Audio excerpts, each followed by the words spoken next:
lang po. Yesterday, Senator Bato de la Rosa mentioned that clearly it was a demolition job against him. Pero parang nag-benefit pa siya dun sa demolition job kasi tumaas daw yung kanyang survey sa Pulse Asia. Your reaction on that?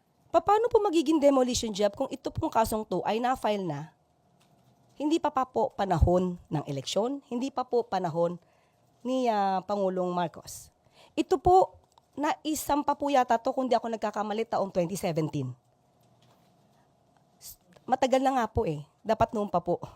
Di ba kung ito po ay hindi po nag-withdraw at alam naman po natin ang dahilan kung bakit nag-withdraw ang dating Pangulong Duterte dito sa Rome Statute.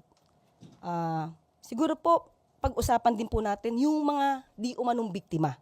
Hindi puro dapat sa kanila lang nakatuon ang atensyon ng tao.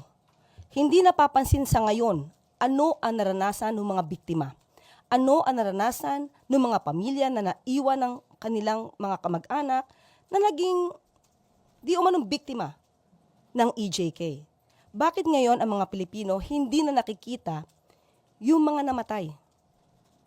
Bakit napagtutuunan natin ng pansin yung pinagbibintangan na pumatay at nagpapatay? Bakit parang nag-glorify pa natin sa ngayon? Yun ang naaakusahan ng murder and crimes against humanity. Sana po ang taong bayan, buksan naman nila yung isip. Tingnan po nila, ano ang naramdaman ng mga tao, ng pamilya na naging biktima ng EJ.